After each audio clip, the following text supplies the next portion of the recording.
balikan natin yung centurion.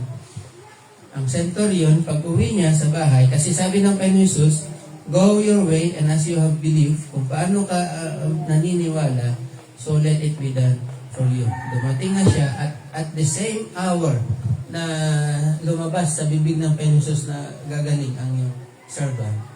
Pag uwi ng centurion, actually, tinanong pa nga niya, anong oras? Sa mga kasama niya sa bahay, sa I think Mark yun or sa Lucas, anong oras gumaling? Sinabi niya, ganitong oras. Eksaktong oras kung kailan sinabi ng Panginoon Jesus na gumaling na yung servant. Di ba?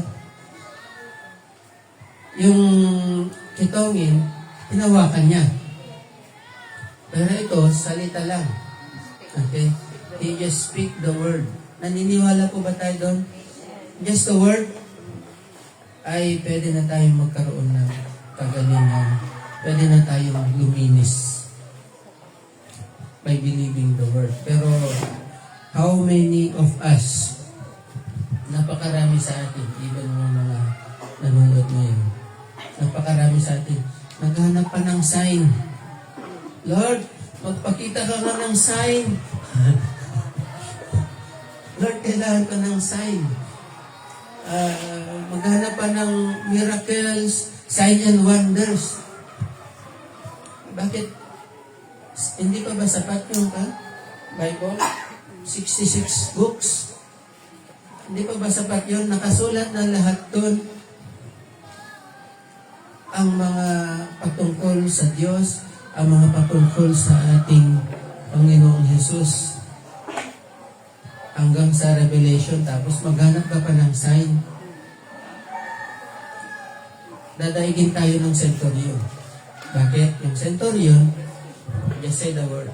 Pinaniwala niya, hindi na kailangan pumunta pa ang Panginoon Jesus. Basta magsalita lang siya.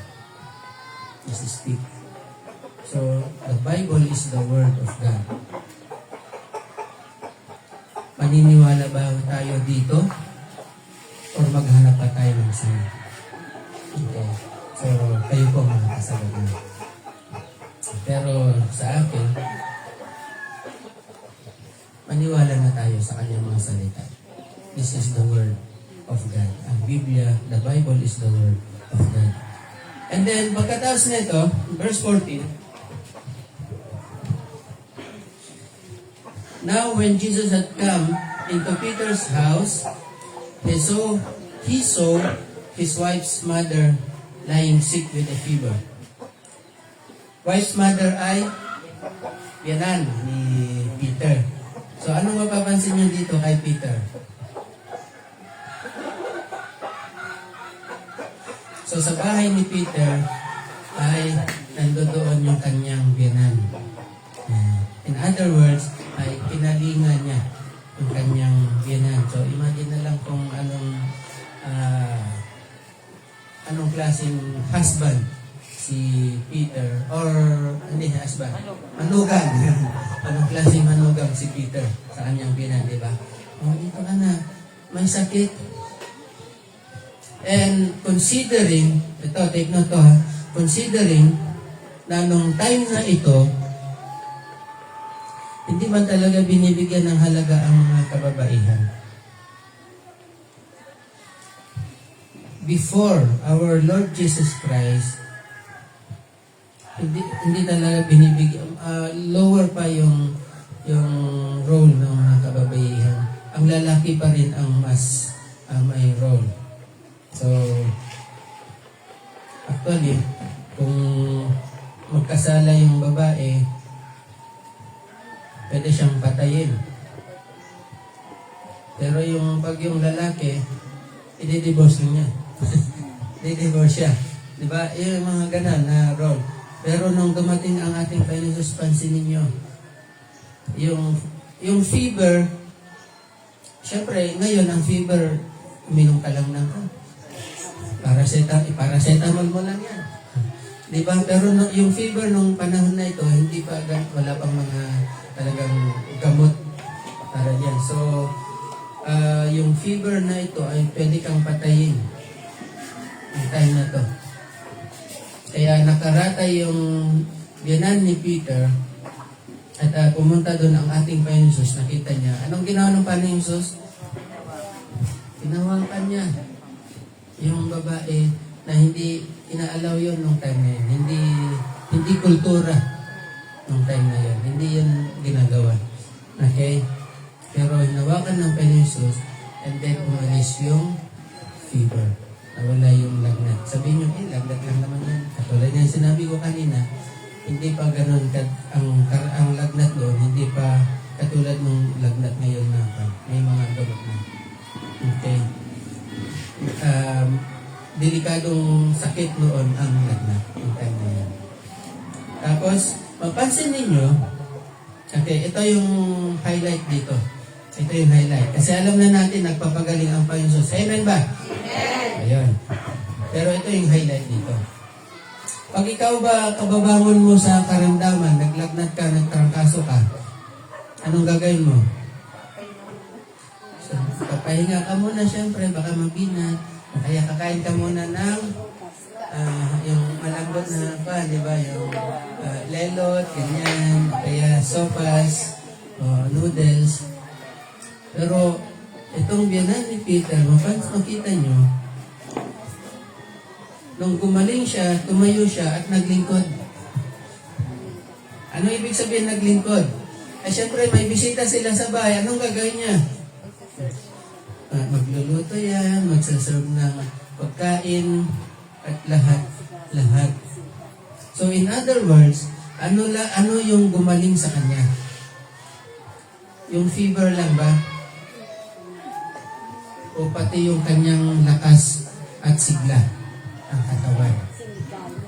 Oo.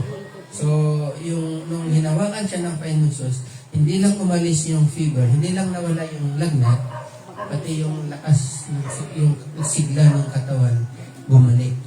Kaya, pagbangon niya ganun, parang walang nangyari. Sabi nga sa Kapampangan, parang nagdahilan lang. Nakatika siya, tapos bumangon, diretso na sa kusina, nagluto.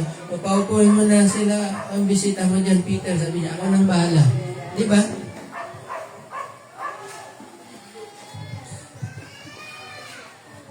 So, hindi na natin focus sa healing because we know the Lord heals. Pero, what is your attitude after na nakaranas ka ng healing? Tayo ba ay magiging katulad ng biyanan ni Peter na immediately nag-serve? Wow. Di ba amazing?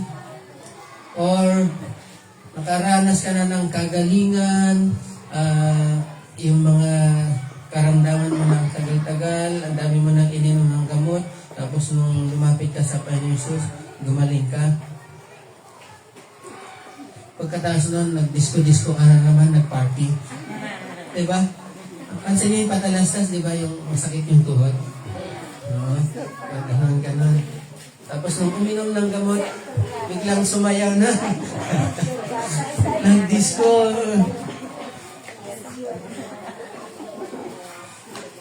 Ganon ba yung nais nating attitude? O pag nakaranas tayo ng kagalingan mula sa Diyos, nakaranas tayo, nakatanggap tayo ng biyaya mula sa Diyos, kakanta tayo na thank you Lord. Kakanta tayo ng salamat.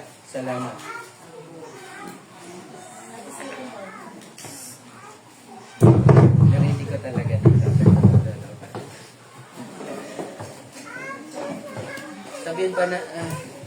Sabihin ba natin, salamat, Panginoon. Thank you, Lord. Tayo ba ay magiging forever tayo ba ay magiging forever grateful?